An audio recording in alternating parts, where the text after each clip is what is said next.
आज Doubtnut app download करें। Doubtnut पर अपने सभी गणित, रसायन विज्ञान, भौतिक विज्ञान और जीव विज्ञान के डाउट्स का करो सफाया। बस प्रश्न की फोटो खींचो, एक ही प्रश्न को क्रॉप करो और तुरंत वीडियो सोल्यूशन पाओ। अभी डाउनलोड करें। हेलो फ्रेंड, हमारा प्रश्न यहाँ पर समान क्षेत्रफल ए वाली 6 प्लेटों के मध्य दूरी डी कम है यहाँ पर क्षेत्रफल ए से। धारिता ज्ञात करनी है हमें यहाँ पर, कुल धारिता मतलब। तो जैसे कि हमारे पास देखो ये प्लेट है 5 नंबर, ठीक है। फिर ये 4 से जुड़ी हुई है, यहाँ पर 4 और 3 के बीच में 2 डी गैप है, और बाकी यहाँ पर जितनी भी प्लेट है उनके बीच में यहाँ पर डी गैप है, ठीक है। तो यहाँ पर ये वाला 2 है, ये वाला 1 है। अब देखो अगर मैं लिखना चाहूँ तो ये 4 है, 4 प्लेट जो है ये एक से जुड़ी हुई है, तो एक तरह से मैं ये लिख सकता हूँ कि 4 प्लेट ही है ये, ठीक है। एक ही प्लेट है दोनों की दोनों। अब ये जो 6 प्लेट है, तो 6 वाली भी तो यहाँ पर इससे जुड़ी हुई है, तो इसको भी मैं 6 कह सकता हूँ, ठीक है। 3 कहो चाहे 6 कहो एक ही बात है, चाहे 3 कहो और चाहे 6 कहो। और इसको मैं क्या कह सकता हूँ, चाहे 1 कहो और चाहे 4 कहो। तो इस प्रकार लिख देता हूँ, 1 या 4, फिर 4 या 1, इस प्रकार लिख देता हूँ, ठीक है। तो सबसे पहले एक बिंदु ले लेते हैं यहाँ पर। कौन सा बिंदु ले लेते हैं? 5 बिंदु ले लेते हैं, 5वां बिंदु, ठीक है। तो ये 5वां बिंदु लिया, यहाँ से एक मैं रेखा खींच देता हूँ और फिर क्या कर देता हूँ, इसको कितनी प्लेटें निकालूँ यहाँ पर? देखो हमारे पास क्या है कि प्लेटें हैं कुछ, तो 5वीं जो प्लेट है ये 2 प्लेटों से जुड़ी है, तो मैं 2 प्लेटें निकाल देता हूँ यहाँ पर इससे, ठीक है। एक प्लेट तो यहाँ पर ये निकाल दी और एक प्लेट ये निकाल दी, ठीक है। तो 2 प्लेटें निकाल दी इससे, तो यहाँ पर मैं 2 प्लेटें निकाल रहा हूँ, 5 की, 1 और 2। तो ये 5 के साथ है। अब 5 के साथ जुड़े कौन कौन से हैं? 1 या 4 कहूँ, 1 या 4, और या फिर यहाँ पर मैं कह सकता हूँ 6 या 3, ठीक है। तो एक तरह से 4 प्लेटें जुड़ी हुई है 5 से, अकेले 5 से यहाँ पर, ठीक है। लेकिन देखो अगर प्रश्न में देखेंगे तो 5 से यहाँ पर 4 जुड़ी है, यहाँ पर 6 जुड़ी है, तो मैं यहाँ पर 5 नंबर दे देता हूँ, इसको भी 5 नंबर दे देता हूँ, इसको मैं दे देता हूँ, एक वाली प्लेट को, ऊपर वाली को 4 दे देता हूँ, इसको 6 दे देता हूँ। तो ये 6 है और ये 4 है, ठीक है। तो ये 6 है और ये 4 है। अब जो प्लेट है हमारे पास, अब क्या करेंगे कि देखो जैसे कि हमारी 4 प्लेट है, तो 4 प्लेट के कितने हिस्से करने पड़ेंगे मुझे? 4 प्लेट के यहाँ पर ऐसे हिस्से करूँ ताकि 4 प्लेट ये भी है और एक प्लेट ये भी है, ठीक है। तो 4 हमारी 5 से तो जुड़ गई, 5 से तो जुड़ चुकी है, लेकिन 4 है वो 3 से भी जुड़नी चाहिए, ठीक है। तो 4 है वो किससे जुड़नी चाहिए? यहाँ पर 3 से जुड़नी चाहिए। तो एक प्लेट यहाँ पर मैं 3 से भी जोड़ देता हूँ, 3 से जोड़ दी, ठीक है। तो ये प्लेट नंबर क्या थी? 4 थी, और मैंने इसको 3 से जोड़ रखा है इसको, ठीक है। और जैसे कि यहाँ पर 3 से जोड़ा, तो 4 जो प्लेट है वो एक से भी तो जुड़ी हुई है, तो एक ही प्लेट होगी अभी, ठीक है। तो 4 है वो एक से भी जुड़ी हुई है, तो मैं इस प्रकार यहाँ पर बीच में ले लेता हूँ इसको। अब बीच में क्यों ले रहा हूँ? क्योंकि इसका देखो मतलब बनेगा लास्ट में यहाँ पर, ये है मैंने 4 को बीच में ले लिया, और फिर जो 4 है वो बीच में ली है, तो 4 प्लेट यहाँ पर किससे जुड़ी हुई है? 3 से कह सकता हूँ, ठीक है। तो 3 से जुड़ी हुई है, लेकिन देखो 6 प्लेट है वो भी तो 3 से जुड़ी हुई है, तो 6 प्लेट है वो भी 3 से जुड़ी हुई है, ठीक है।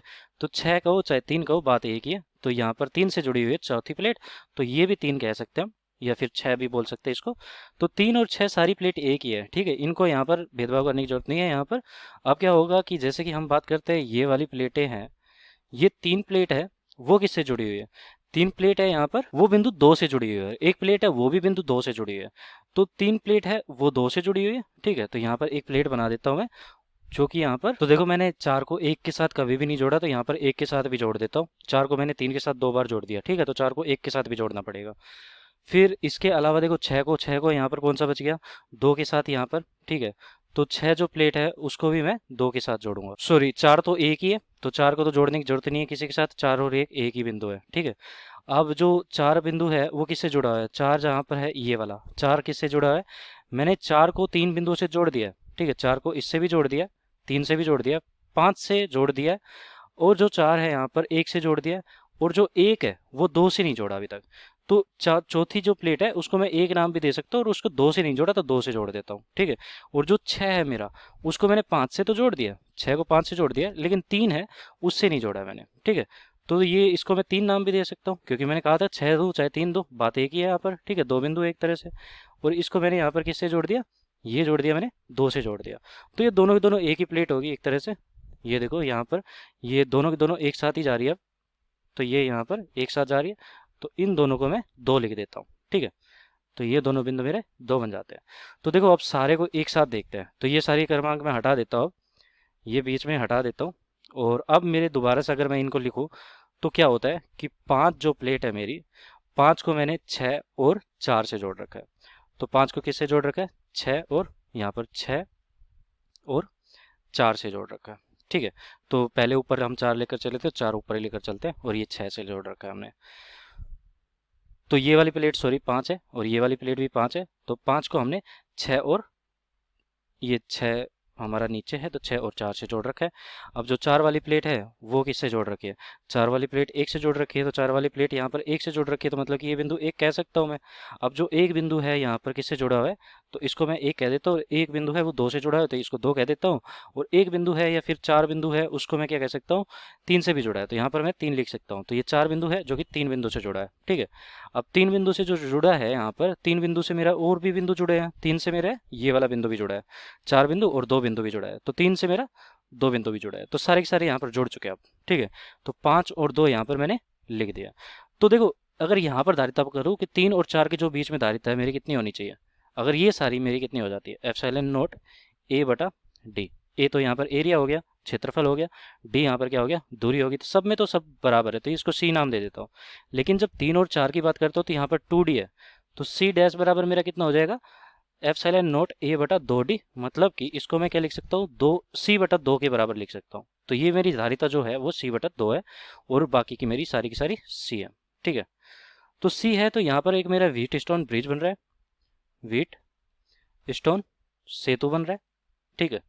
तो जो सेतु बन रहा है यहाँ पर, उसकी वजह से मैं क्या कर सकता हूँ, इसको तो हटा ही सकता हूँ बिल्कुल। तो ये वाला तो हट चुका है, ये वाला हट चुका है, ठीक है। तो यहाँ से मैं क्या करूँगा कि ये जो है 5 और 2, तो ये कितने हैं, श्रेणी क्रम में है। जब दो समान जो धारिता है वो श्रेणी क्रम में जुड़ी हो, तो जैसे कि श्रेणी क्रम में रहती है धारिता हमारी, तो वो क्या हो जाती है, C1 और C2। तो C1 गुना C2, C है ये, C1 प्लस का C2, तो यहाँ से कितना निकल के आया, C स्क्वायर बटा 2C, तो ये C बटा 2 बन जाएगा, ठीक है, ये श्रेणी क्रम में।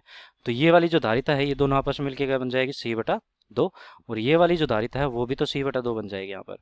तो ये भी हमारी C बटा 2 बन गए। तो इन दोनों को एक साथ लिख सकता हूँ मैं।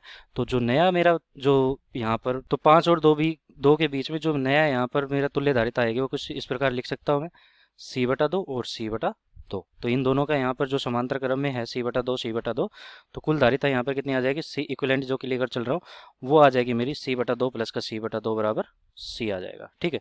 तो तुल्य धारिता मेरी कितनी आ गई यहाँ पर, इन सब की जो तुल्य धारिता है वो C निकल के आई है। धन्यवाद।